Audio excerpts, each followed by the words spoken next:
And then, without further ado, I would like to introduce to you this evening's speaker, coming all the way from the United States, author and medical doctor, Suzanne Humphries.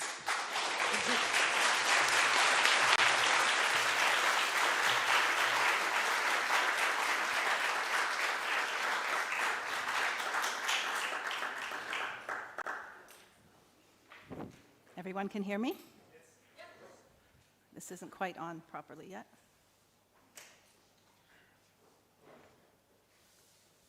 Good, still good. I will clip this on somewhere.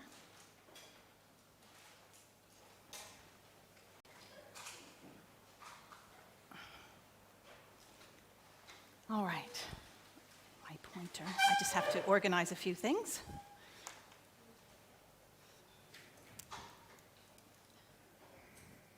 Thank you all for coming tonight. It's great to see such a full room, especially coming this far, and all the warm greetings, and thank you all for that. This is a very long talk, so I will prepare you right now that I will be speaking on this subject for approximately 2 hours. And then in between, we will have a break. And then when we come back the second time, we can have questions and answers. And I'm happy to sign books and talk to you at any point. I tried to make this a short talk, but the thing is, there is so much information. You know, the people that want you to vaccinate for everything try to make it very simple. I call this reductionist science. Oh, it's very simple. It saves lives. It's the best thing since sliced bread. Do this, or your baby will die. It's very simple for them. When you get scientific, it becomes very complicated. And so I find not that there is a shortage of information in the medical literature, but there is a surplus of information in the medical literature that all doctors have access to. But they don't, because they just believe what they see on the news and their little medical journals that summarize the big scientific articles. So I've spent the past 4 years of my life doing nothing but researching vaccine science from morning till night, 7 days a week, 52 weeks per year. And I find it very interesting. It's not even work to me anymore. So we'll start now, and feel free to take screenshots of anything that you see here if you want to have a memory of it. It's being filmed, and so you will have that memory probably in January. As many of you know, the practice of vaccination since the beginning, which is over 200 years ago, has been filled with unexpected and undesired outcomes. In 2010, the Bill and Melinda Gates Foundation donated $10 billion, with a B, dollars to make 2010 to 2020 the decade of vaccines. And they're moving ahead with full steam. 2015 has seen some significant societal changes to further this goal. The focus in the United States of America is on making vaccines mandatory for all people, so we cannot refuse, making vaccines a lifestyle event for all people from cradle to grave, and breathing new life into old vaccines that have been taken off of the schedule. But before I talk about why and how these changes will eventually affect the whole world, it seems logical to tell you a bit about how I woke up to the fact that vaccines aren't all they're talked up to be. First, I would like you, if you don't know the abbreviations for all of the vaccines, to get your cell phones out and take a picture of that, because you may need to refer back to it as I speak, because I'm going to be saying DTAP, OPV, IPV, HIV, blah, blah, blah, very fast.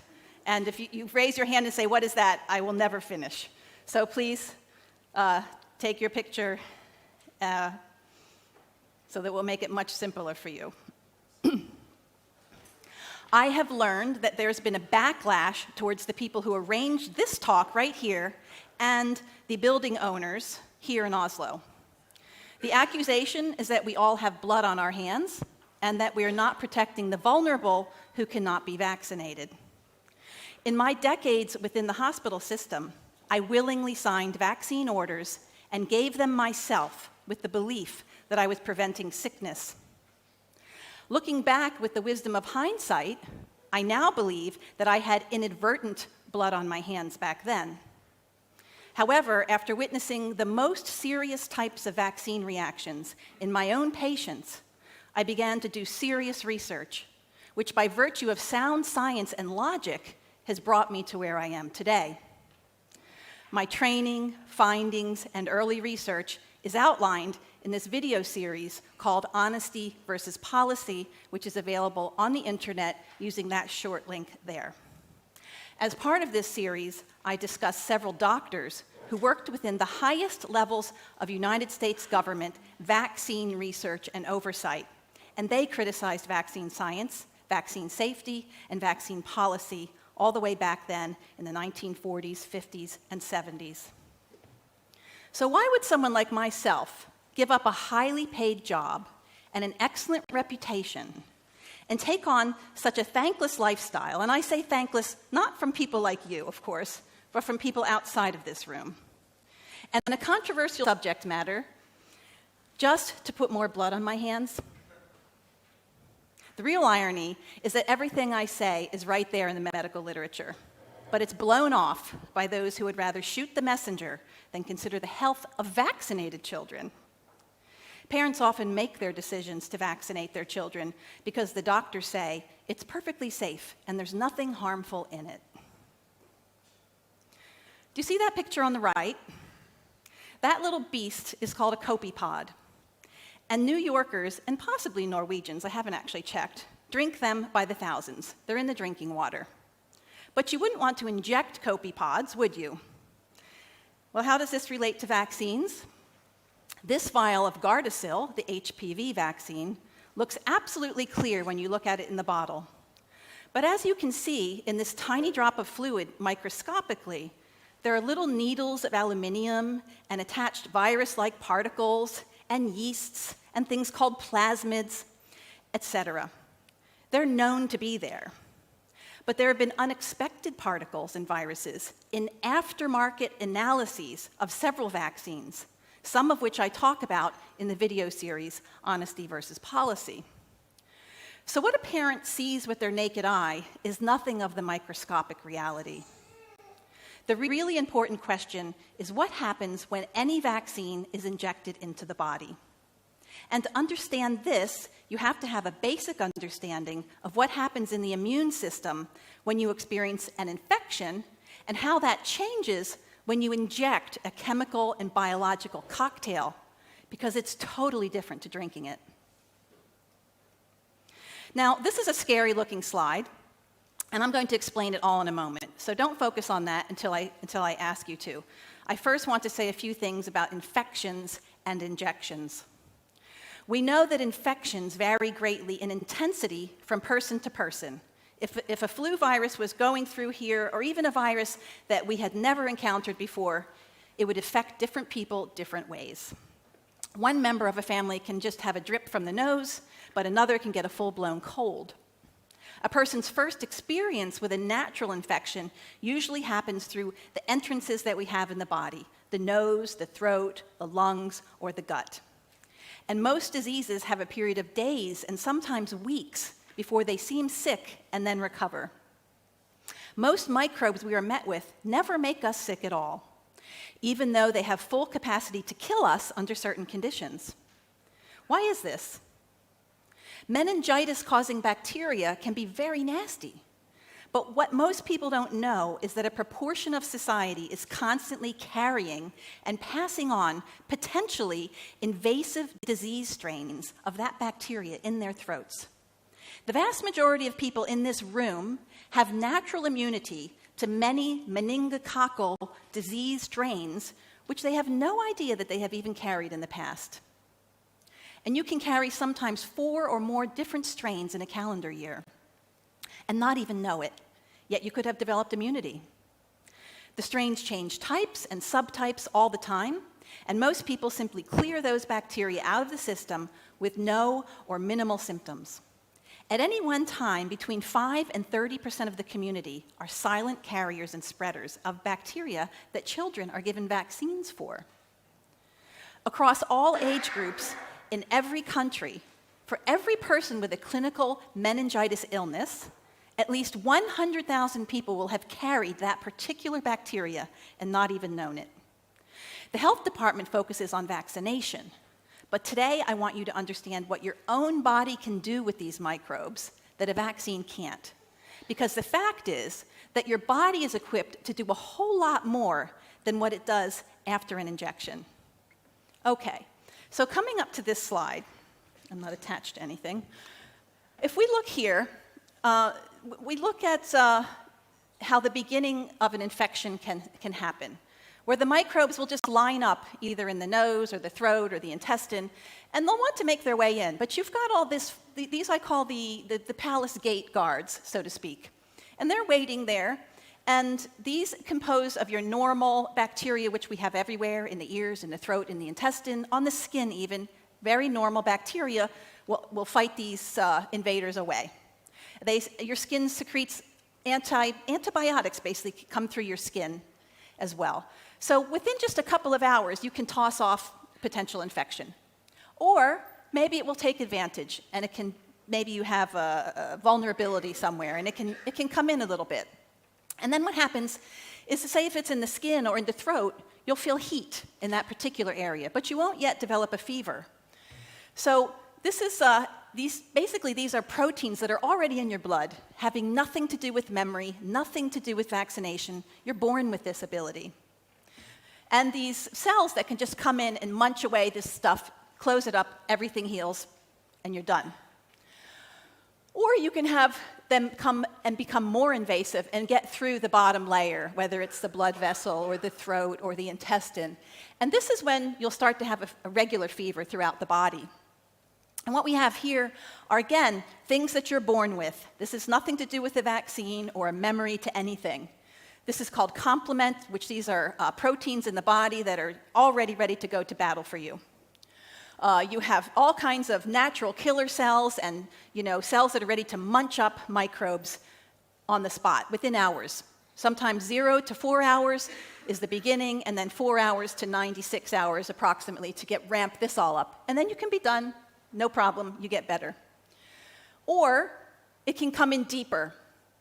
You have more of a fever, and this is when your body starts to generate all the T cells and B cells that will not only kick that microbe out, but they will develop memory so that if they ever see it again, you'll just be right there. Boom, you won't even have symptoms, okay? And a vaccine makes an attempt to simulate this part here, but really does nothing over here. This is what you're born with and what you have all the time. This is very valuable, and people are not taught this. So let's look at this another way. On the first layer, what you have is what I was talking about. 0 to 4 hours, you can have an infection, it's recognized, and then boom, removed, and you get better. But if it breaches there, you'll go to level 2. 4 to 96 hours later, you'll recruit other cells that are already there, no memory. These are ones you're born with, and they will recognize things that these microbes secrete, called pathogen-associated molecular patterns, and they're recognized by all cells. They don't need any training, they don't need any memory or any vaccine, and you can get rid of the infectious agent that way. And every time you have to battle a microbe, you start here, and you go step by step by step. And if things get serious, like I showed you over on the right, we will have all of these microbes will be brought to your lymphatics, your spleen, your liver, all the places where those T cells and B cells are trained and ready to do battle. So we have B and T cells, and then these B and T cells make more of themselves. That's called clonal expansion. And then they become what are called effector cells that can go and do work and that will have some memory in the future. So you get better. And at this point, you will have memory to what happened. Now, you can do this naturally, Or a vaccine can do it, which starts there. If you have a vaccine, this is where your beginning starts, and it happens all at once. There's no stepwise pattern. Whereas suppose natural infection, this here will start working, this will start working, and it will continue working even while this is happening. And this is why you don't die from every pathogen that goes invasive, because this front line continues to go even while these cells that are developing immunity and strength are being ramped up. But a vaccine just comes right in here, activates damage-associated molecular patterns and pathogen-associated molecular patterns, and stimulates a battle right here. And in the end, what you'll end up with is a combination of what we call Th1 and Th2. And I want you to remember this because I'm going to keep referring back to Th1 and Th2 throughout this talk. Th1 is your cell-mediated immunity. Your T cells mostly are going to give Th1, okay? Th2 is commonly referred to as antibody, but it still involves cells because you need B cells and plasma cells to make antibody. But just to oversimplify drastically, I'm going to call Th1 cell-mediated immunity, and I'm going to call Th2 antibody immunity, okay?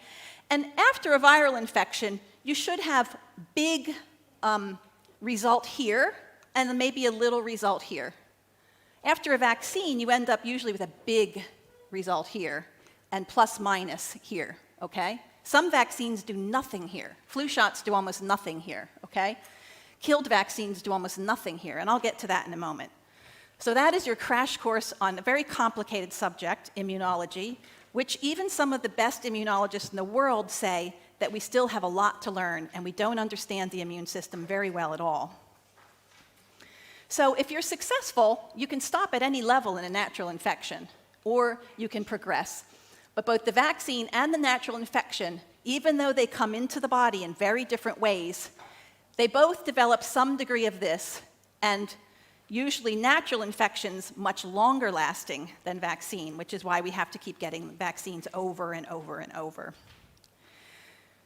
With natural infection, the response of a person whose immune system isn't working well can lead to encephalitis after measles, and we know that influenza infection can pave the way for bacterial pneumonia, which is why people make such a fuss about influenza. Many people are terrified that these other infections, secondary infections or superinfections as they're called, will happen, as they have no control over it, which is why they go for vaccines. But you do have control over it, and that's why I wanted to show you all of this. How a baby comes into the world has an effect, and you have control over that. Breast milk has a very strong effect of how this will all work. Many drugs prescribed by doctors have an effect that's not good for this at all. What lives in your intestines has an enormous effect on how all of this works. Nutrition is important for every level here working. For instance, vitamin C deficiency undermines all of these levels. No vitamin C, they're all going to be sleeping, sluggish, and not doing their job. But something as common as taking paracetamol, is that what you call here, paracetamol? Taking paracetamol during an infection can shut down the early innate response, giving the microbe an advantage. One of the functions of that fever that people get so concerned about is to enable level 1 and level 2 to function properly by sending out signals, right here, all these signals to immune cells. And beyond that, heat all by itself, the heat is deadly to many microbes. So depending on what is in a vaccine, the immune response will be skewed either towards this or towards this. When I say skewed, I mean like a balance, more heavily weighted on one or the other. The vaccines on the right mostly contain aluminium, which is one reason why they bias towards that Th2. These vaccines are all what we call killed vaccines, inactivated vaccines, or subunit vaccines, or conjugated vaccines. That's how we refer to those. The vaccines on the left are more likely to give you a Th1 response because they are live vaccines and they're non-adjuvanted. Adjuvant is an important word for you to remember because it means helper, and the most famous adjuvant in these vaccines is aluminium, but as you know very well, squalene has also been used and caused many problems. Most live vaccines create a minor infection, and that's well admitted to in the medical literature. The measles vaccine creates a measles infection in your body that is actually more similar to the natural infection than these are, except for the route of entry, of course, because measles in the natural world is never injected. It comes through the lungs. Both types of vaccines can make memory immunity, okay? Both that and that can make memory immunity. But the ones on the right have been found to increase what we call non-target illness and death in those who receive them. There are claims in the scientific literature that measles vaccine and BCG vaccine for tuberculosis induce a Th1 bias that can be beneficial. That is the most popular non-specific effect you will hear about. So what is a non-specific effect? This is a big deal because I'm going to be talking a lot about non-specific effect today. And that is any effect that is not the disease-preventing target effect. People used vaccines for about 200 years thinking, okay, this vaccine will stop this disease that we're vaccinating for. They knew nothing back then about epigenetics or how everything that we do, eat, or take into our bodies can change how the body works. In fact, they didn't even know what a white blood cell was back then. And when doctors discovered white blood cells, they were considered quacks. There can be so-called positive effect where a vaccine is said to improve general immunity towards Th1. Or there can be a negative effect of inactivated vaccines that skew towards Th2, which weakens that cell-mediated immunity, that Th1. And that's why sometimes after a vaccine is given, a previously healthy person suddenly becomes sick. Now that's always said to be coincidental. Even my kidney patients, when they developed kidney failure, I was told by everyone around me, coincidental. But you'll see how this happens later in this presentation. Today, the public is being told that some vaccines, like measles for instance, are such a benefit to the child's immune system that even if we were to eradicate measles from the face of the earth, we should not stop giving the vaccine.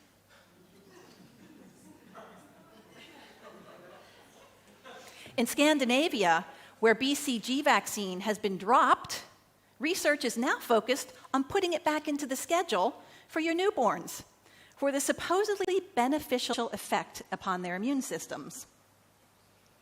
Epidemiologists suspected for decades that some vaccines may have had non-specific effects, both beneficial and detrimental, but it wasn't until the 1980s that a group of researchers in Africa looked at this issue in detail. And what was happening in Africa is that babies were dying of measles, okay? It wasn't like here in the 1950s, 1960s. In Africa in the 1950s, 60s, 70s, even 80s, little babies were dying of measles, and it was a problem.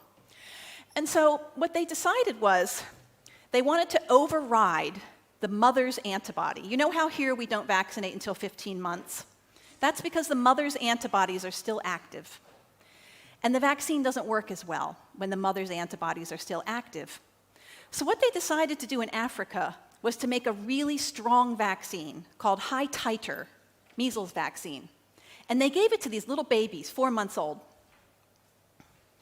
And what they noticed to their horror was that in the next couple of years, the death rate in the babies who had had that vaccine doubled for other infections. Not from measles, it still protected them from measles. In fact, it did. I have to even admit, it protected them from measles. But the death rate doubled for other infections over the next couple of years. They believed that this non-specific effect had to do with immune suppression, both at the time of the infection and that it lasted for years afterwards. Now, it's true that both measles vaccine and measles infection suppresses the immune system immediately after it happens for a couple of weeks. And we know this because the response to the BCG vaccine goes away. There's no controversy, okay? The vaccine and the infection both suppress cell-mediated immunity for a couple weeks. But then afterwards, they continued to believe that the immune system was suppressed in both measles and this high-titer vaccine. And they reasoned saying, oh, high-titer vaccine must be just like having real measles, and so it must suppress the immune system for a long time. Well, that turns out to be completely wrong, but even though it's wrong, it doesn't stop people today from continuing to say it. When the Africa researchers looked closer at their data, it became obvious that the death effect was prominent when the diphtheria, pertussis, tetanus, DPT, vaccine was given after that high-titer measles vaccine. The negative DPT effect turned out to be a risk even after the regular strength measles vaccine, which reiterates what we talked about before, how inactivated vaccines weaken the immune system. Have you ever heard of this? I didn't until fairly recently, actually. The other half of that wrong belief surfaced again this year in this paper, 2015, Long-term measles-induced immunomodulation increases overall childhood infectious disease mortality. The lead author says that measles disease creates immune system amnesia for up to 28 months, supposedly causing those children to catch the disease that they were previously immune to. In other words, even if you were vaccinated, they're saying that when you get measles, it erases your memory to what you had being vaccinated to. How did he come to this conclusion? He used what we call geek speak language, fancy math, esoteric data and graphs, which have left some of my high-flying physics and math colleagues collectively scratching their heads. Parents who refuse vaccines and supposedly threaten societies are the target of this paper.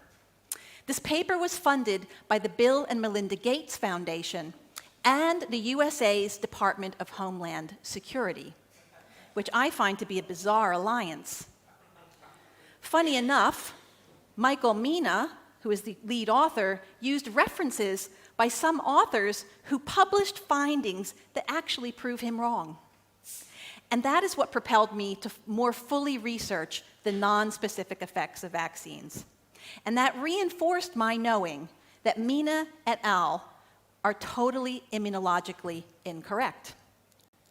However, this paper is so difficult to understand that what doctors will read are the public media press outlets about this article. They won't go and look at the real article and download all 41 references and read them, because I can attest it's torture. I did it. Doctors aren't going to do that. They're just going to go, oh, we have to keep giving measles vaccines because your baby could die after they get measles 2 years later. And the doctors in the 1950s, they didn't notice this was happening. So let's look at what really happens after measles vaccines and measles infections. The regular strength measles vaccine has been shown to decrease long-term non-measles infection death rate in Africa. Okay? I'm not contesting that.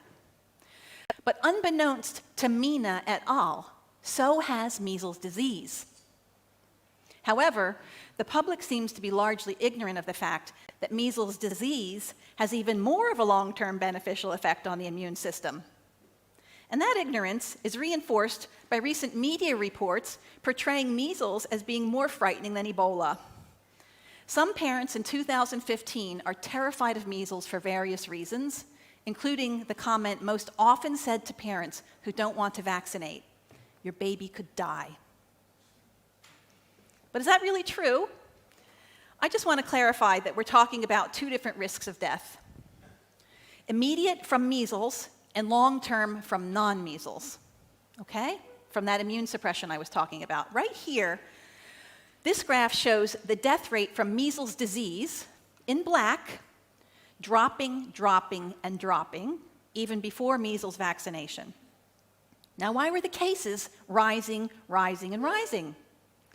And as they're rising, and rising, the death rate continues to drop and drop and drop. They're rising partly because the population was exploding. If the population is increasing, this results in a lot more cases, more crowding, more transmission. Still, why were the deaths dropping towards zero? The only people who will understand the dramatic inroads into the measles death reduction are people who have studied the history of nutrition, public sanitation, the rickets campaign, which was implemented through Europe from around 1920, the mainstay of which was cod liver oil, which contains high levels of vitamin A, which is very helpful in measles. Access to fresh food dramatically increased with the improvement in road systems, cold storage, and transportation. These things changed the face of the developed countries, not just in terms of people traveling, but also farmers getting produce to people farther away. Economies started to boom, and history shows us that more wealth and better living standards leads to death reduction from all infections, and often a decrease in severity of some disease patterns, even if the frequency remains high. We write about this in our book, Dissolving Illusions, and our website has over 50 color graphs depicting the same thing happening in the United States. As you can see, here is our death rate from measles, and here's when the first ineffective killed vaccine came in, and here's when the second, more effective vaccine came in. The battle was already over as far as death rates were concerned. Yes, we were still having measles. I'm not denying that, but that's how I'm criticized often, as saying, oh, but we were still getting measles. Yes, but nobody was dying of measles, and their immune systems were improved afterwards. And we saw the same thing in England and Wales. Here you go. That's when the vaccine came in. Here's your death rate. Oh, and look, vaccine saved us. And in children from England and Wales, these sorts of trends can't be hidden. And at some point, the researchers in Africa realized that they needed to reevaluate their hypothesis that measles disease led to long-term death. So they went back and they looked again. And what they found was that measles survivors did better long-term than children who didn't get measles at all. And that's the comparison to make. And most of those measles cases who did better were not vaccinated. This study from Nikar, Senegal, looked at long-term mortality over 4 years between 1992 and 1996 in measles-exposed children after an epidemic. Based on blood testing, children were categorized as either measles cases because they had a full-blown rash and high levels of antibody response, or they were categorized as subclinical measles cases because they had a full blood response but not much rash, or they were categorized as uninfected contacts because they were clearly exposed but they did not develop any blood response. What they found testing the blood and following over the next 4 years is that only 1.5% of the people that developed measles, the cases, died, whereas 10.1% of those exposed, uninfected contacts died. Pretty strange. There were no deaths from acute measles at all in this study.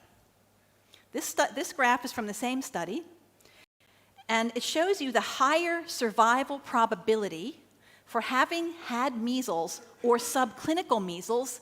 These are the people up here, and this is the survival probability. So these people had either measles or subclinical measles, compared to those who had been exposed but had no or only a slight immune boost in the blood, and many of these were vaccinated. The difference between them was huge, and that's reflected in what we call the mortality ratio of 0.14. Okay? If measles was killing people long-term, this mortality ratio would have been above 1.0. So this is an extremely low mortality ratio, and I don't have time to explain how they get this, but they get this ratio by looking at the difference between these two groups. It's a very low number that indicates a definite benefit from infection versus not having any response at all in the blood. So he realized that measles infection had a good effect upon the immune system, and that surviving measles was not associated with a higher long-term death rate, like Michael Mina said in 2015. So according to Dr. Peter Orby, even, and remember this name because he's in just about all the studies I'm going to talk about. Even in the poorest places, children who survived infection, and in this study was 100%, did not have a higher death rate later from other diseases. Once Dr. Orby realized that measles itself wasn't the problem, he also realized that maybe the vaccine wasn't the whole story either. And that's why he went back and looked again at the vaccination data and evaluated subsequent deaths to other infections in relation to which vaccines were given to which child in which order.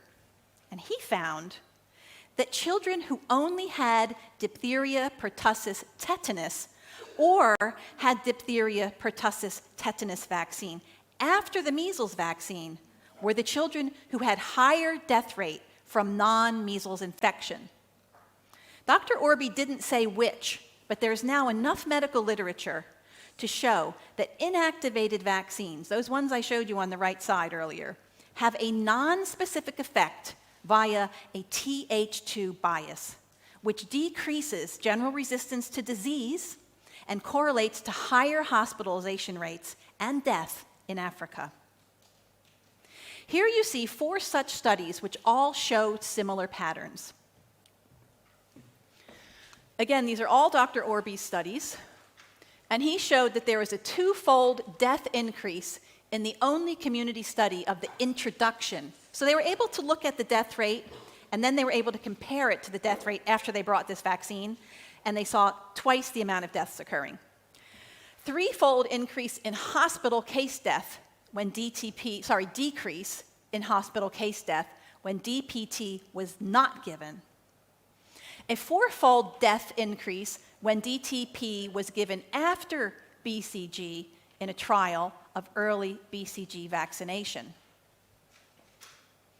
A 2-fold death increase when DTP was administered after high-titer measles vaccine.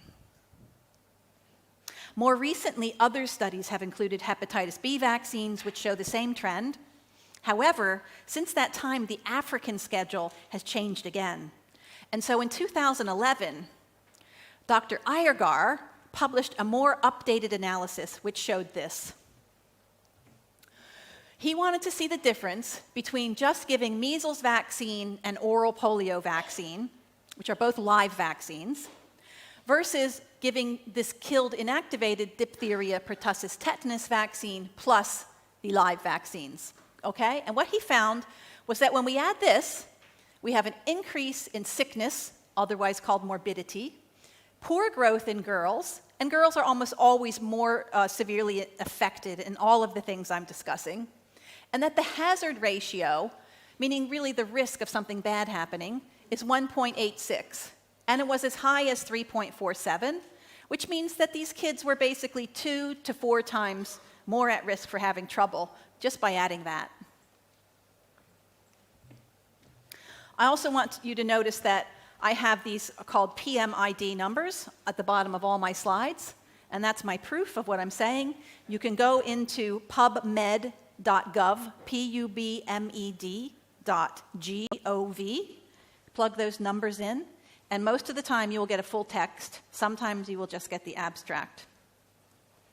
Then in 2014, a study was published which looked at replacing the DPT vaccine with a 5-component vaccine, which was DTAP, HIB, hepatitis B. This is called the acellular DTP, Haemophilus influenza B, and hepatitis B, and giving yellow fever vaccines along with the measles vaccines.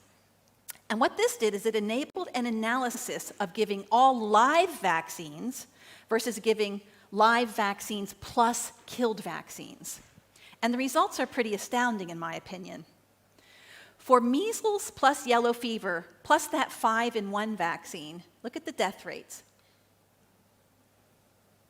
Compared with measles vaccine plus yellow fever only, down here, the adjusted mortality rate ratio was 7.73. That means they were about 7 times more likely to die if they had this combination. And it ranged from 1.79 to 33.4. They say in the paper that they never studied these nonspecific effects before. In other words, all they cared about was, did it stop the diseases that they're trying to stop? And most of the time the answer is yes, but they never bothered to look for these long-term problems. Well, they were none too happy noting that putting live and inactivated vaccines together increased the death rate between 6 and 329%. Dr. Fisker emphasized that the time in a child's life when killed vaccines are undermining the immune system is significant, and that could translate to an average 64% higher mortality rate in the time after the age of measles vaccine. The African schedules are now starting to follow the lines of the Western schedules, so it's logical to ask what happens in Western countries. Up until about 5 years ago, Western vaccine studies never looked at what Dr. Orby was looking at in Africa.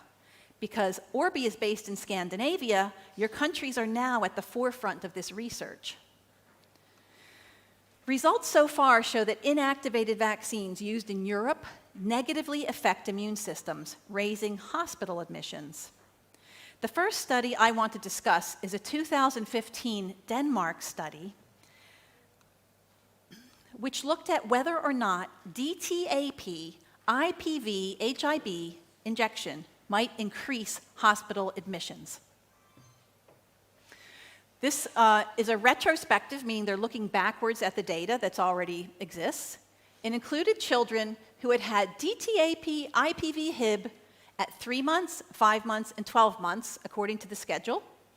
And then they got their MMR at 15 months. They had 168,500 children, and they wanted to see how many had a disease called RSV, respiratory syncytial virus, nasty upper respiratory infection, especially nasty in young babies. So about 888 had that virus. Children who received MMR before this vaccine were excluded, and they had no never vaccinated control babies in this study. But the question was, does the type of the last vaccine injected affect the RSV hospital admission rate in Denmark? And the answer is yes, it does. Having had measles, mumps, rubella as the most recent vaccine was associated with a reduced rate of RSV hospital admissions, but having had DTaP, IPV, HIB as the most recent vaccine meant increased hospital admission. On the basis of this finding, parents can logically and correctly state that that killed 5-component vaccine puts their child at an increased risk of other infections during the period that their immune system is under that vaccine's program. Here is the Danish vaccine schedule, which is very similar to yours. And you can see that babies spend the majority of their first 15 months with a potential Th2 skew after those killed vaccines, okay? There's where the first ones are given. So here, there are no vaccines at all most of the time. 3 months, 5 months, 12 months, they're all getting these killed vaccines. And then finally, MMR comes along to hopefully bring them back to Th1. And then they get another one, and then killed vaccines, live, and killed again. Now, when I first gave this talk, I sent some mothers into a panic, and I had no idea. But they voiced concern at the break that they have to now give MMR to fix the DTaP problem. But I don't want you to think that a baby is necessarily stuck in Th2 just because they were given killed vaccines. So take a deep breath and just know that that question will be answered more fully in the second part. The picture's actually much more complicated, and I'll show you that. But Sorup, the author of that study I was just talking about, said something interesting in the article, which should be a red light in anyone's head.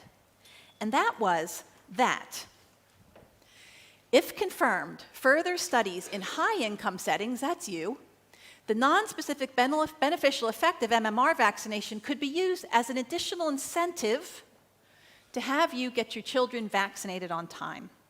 But moreover, if further studies found it was true, that maybe they would even want to give it earlier than 15 months. What might earlier administration of MMR, why might that be beneficial?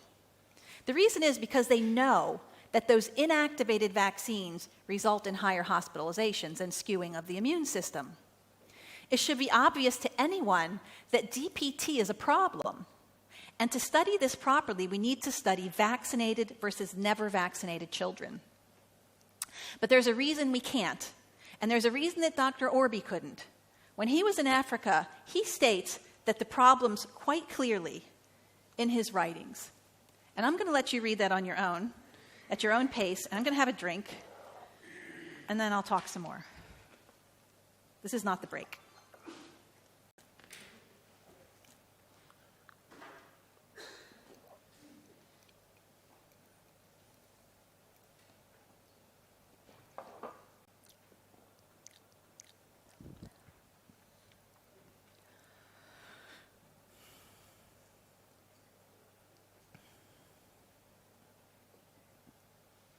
We good? As you can see, Dr. Orby has clearly stated the case. And this final comment that current perception excludes such effects is actually wrong.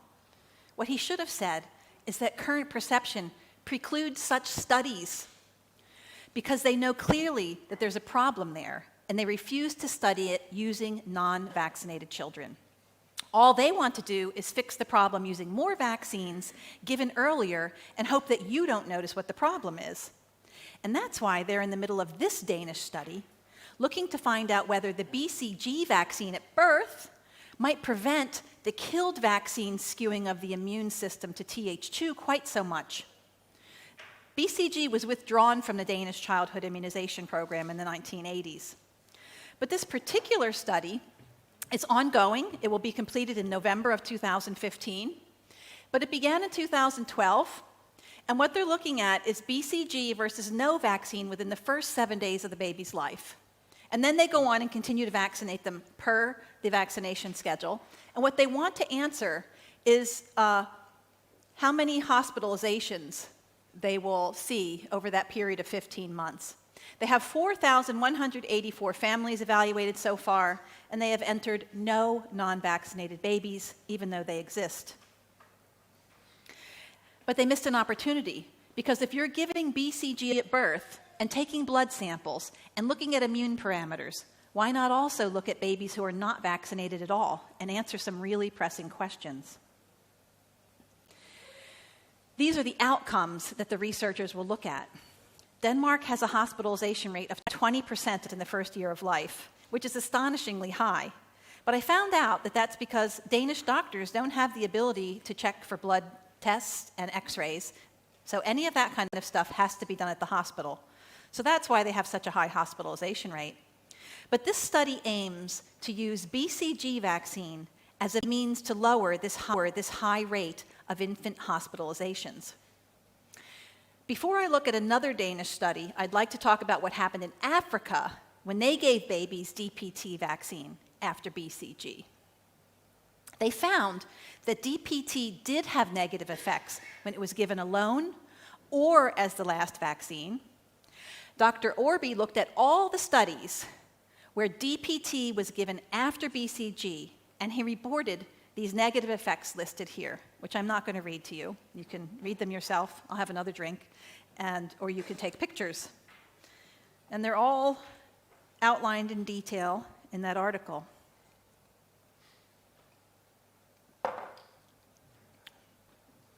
So here are some questions for Scandinavia.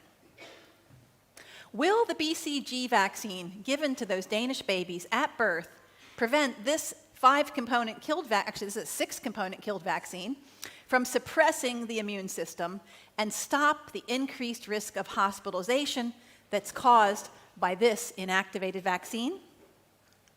And what is the hospitalization rate of non-vaccinated babies?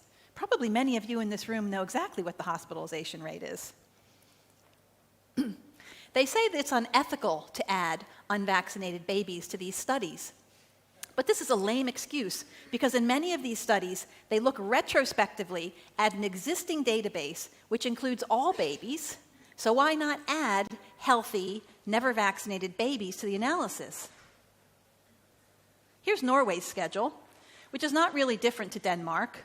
If you gave babies BCG at birth, you would very soon afterwards expose babies to several inactivated vaccines starting at 3 months, and that will not change until 15 months. Whether or not BCG is given, you're going to see hospitalizations during that period where those killed vaccines were happening. The question is anyone ever going to make the connection, especially if they don't include non-vaccinated babies as a proper baseline?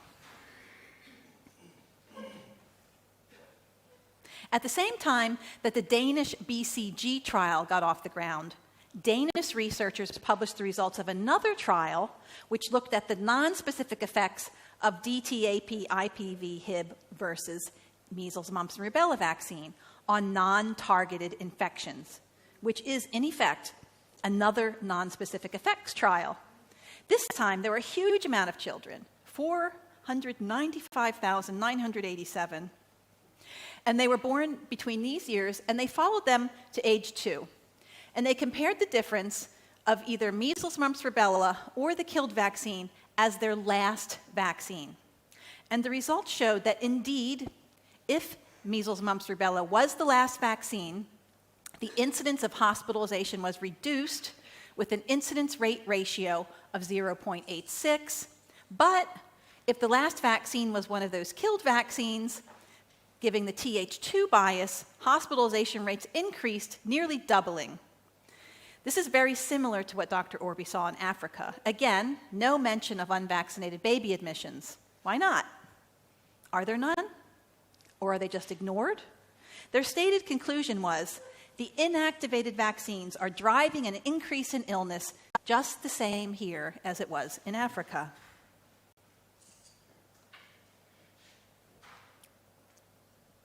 They confirmed this by saying that vaccines do have non-specific effects in high-income countries.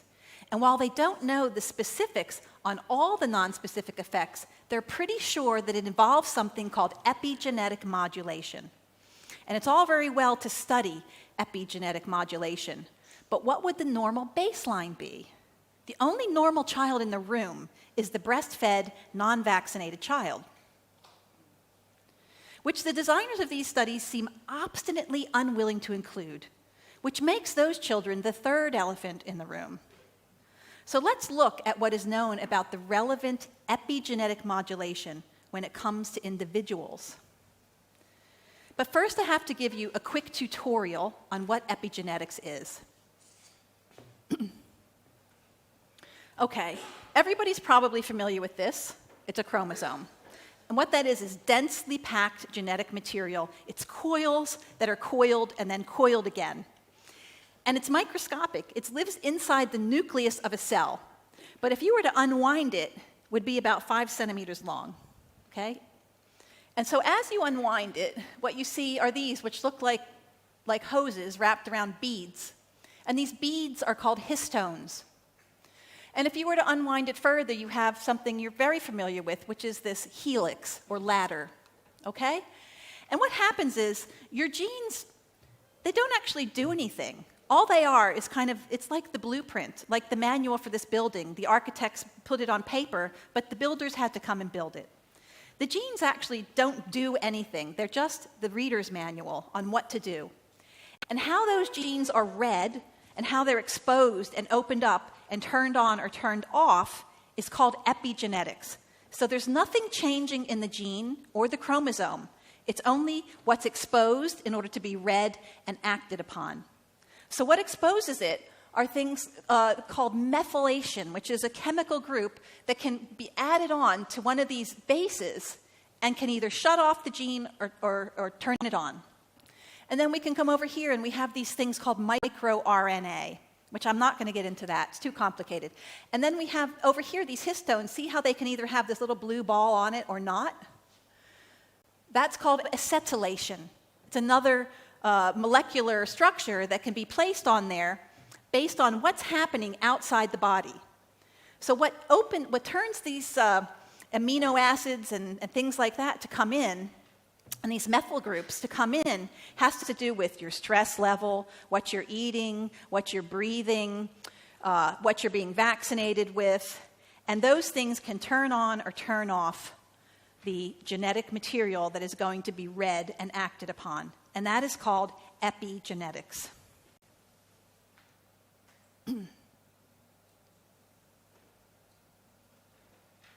All of us have parts of our immune systems which are identical to one another.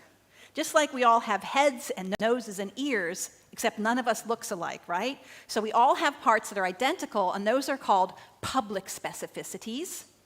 But we're also all unique. And just like we all have different fingerprints, everyone has what's called random genetic assortment, which results in what are called private specificities within the immune system. And that's why all of our immune systems actually work to some degree different to one another. There have been studies which have looked at private specificities, which show how in different children, the same vaccine does different things to different genes.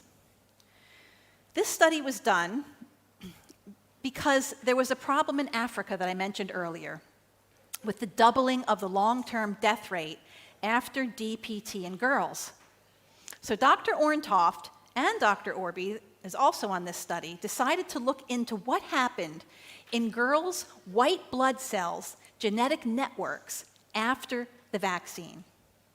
In 2013, he vaccinated 8 different girls with the whole cell DPT and then looked to see what genes were epigenetically turned on or turned off, somehow affected. And all I'm putting here is a partial list of the top genetic networks that were reported in this paper after vaccination with DTP. And as you can see, genetic disorder genes were turned on, cell death. Sometimes we want cells to die, sometimes we don't, but it was messed with this vaccine. Gastrointestinal disease, developmental disorder, metabolism, cardiovascular, heart disease, immunological diseases, connective tissue disorders. Cell signaling is really important. Our cells are all talking to each other all the time. That was affected by this vaccine. Energy production. So the problem is, how can we define what the private specificity of any person is? Now, this doesn't mean that all of these girls were going to get these diseases, because they didn't follow them out long enough to see if they did. But what we know is that these genes were affected in these girls as a result of that vaccine. If we see vastly different gene upregulation from the same vaccine among children, how are we to know what's what? Now, this is my opinion, the same reason why you can't see the same adverse reaction, the same bad things happening, or the same target reaction in everyone. And that's why, while there might be a few similar vaccine reactions about our public specificities, which look the same, like, say, fever or injection site redness or pain, there will also be uniquely individual, occult vaccine responses as a result of our private gene specificities and how epigenetically those are affected. And the effect on those responses may not be evident for weeks, for months, or for years. And indeed, in my research about kidneys, I found that that is exactly true, that autoimmune diseases within the kidney after vaccination does not happen within the 24-hour period that vaccine researchers monitor for problems. This fact has yet to filter into the heads of most medical people who still think that X vaccine will only cause X reaction. We're going to take a break in about 10 minutes. The next study is centered more on this 5-in-1 killed vaccine in 2008, in which this Swedish author, Ladimpera, proved that Orntoft's results were true for DTaP, the vaccine that we use today, as well as DPT. This is a human study. They used 5 infants. They were regularly vaccinated for the scheduled vaccines at 3 and 5 months, and then they had blood drawn at 6 months. And then the blood that was drawn, the cells were stimulated with pertussis toxin, which is a component of the DPT vaccines. And the following results were noted. There were 33 allergy-related genes activated, 66 asthma genes activated, 67 cancer genes were upregulated, 25 immunologic disease genes were upregulated. And I thought to myself, I wonder what they would have found if they had repeated the gene studies using all the other components of vaccines. Studies have also been done looking at gene expression after hepatitis B vaccine in mice, which found 7 genes changed, which reflected subtle liver injury as a result of subtoxic adverse effects of the hepatitis B vaccine. In the USA, our babies are vaccinated for hepatitis B when they're hours old. You're not so far from doing this, but you're beginning to vaccinate months-old infants here in Scandinavia. Any liver injury in these vaccinated babies could be another non-specific effect created by epigenetic modulation. And believe it or not, this has never been studied, even though many doctors and parents notice their children becoming markedly jaundiced and sick after hepatitis B vaccines. To look at this more closely, we see that mice were injected with recombinant hepatitis B vaccine, that's the one that we use, and they found 144 liver genes changed after 1 day after that vaccine. 52 were downregulated or shut down, 92 were upregulated or turned on, and so they picked 7 of them, and they examined them very closely. And they found that 2 inflammation genes were upregulated, 2 acute phase inflammation proteins upregulated, 1 for gluconeogenesis, which means new glucose production. This happens in the liver and the kidney.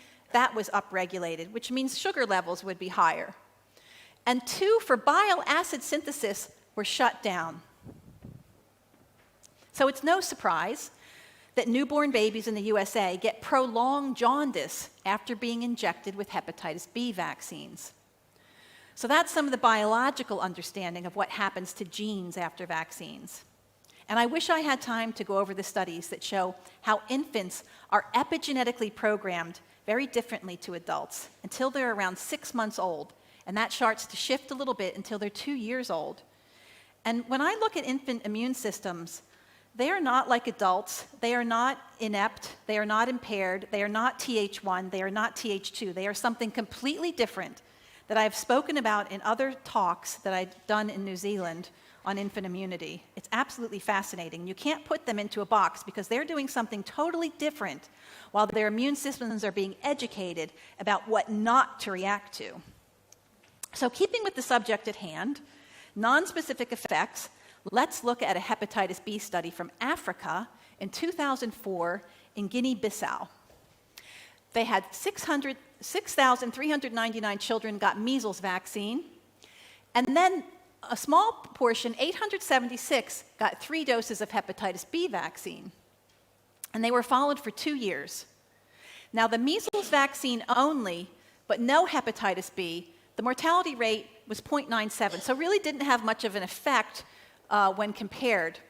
But once they added that hepatitis B vaccine, they found that at 7.5 months, the short-term mortality rate, 1.62. That's significant. Between 7.5 and 12 months, if you followed longer, was even higher, 1.81. And the female-to-male mortality rate, 2.2, nearly twice as high. Dr. Garley said, the vaccine is given in infancy, and there has been no evaluation of its effect on death rate among young children. So this study was the first to show a problem, and they had no unvaccinated controls. The other study of interest is one done in America, where 225 infants were given hepatitis B vaccine in different doses to see if they would respond better to one dose versus the other. And what they found is that infants who received the 10 microgram dose had statistically significant growth retardation, which is another non-specific effect. And the growth and weight data before and after, they said, is almost never reported in vaccine studies. These were significant metabolic effects from the vaccine. But there have been no more studies like this on hepatitis B vaccines since then. So we have seen what was found in Africa and in the USA. But the question is, how do these findings apply to Scandinavia? What causes these problems? Is it important to know? I believe it is. Your babies are now starting to receive hepatitis B vaccines, even though not at birth. And knowing the mechanisms behind these nonspecific effects is very important, because unless you know the vaccine is causing something problematic, nobody will think to do anything different.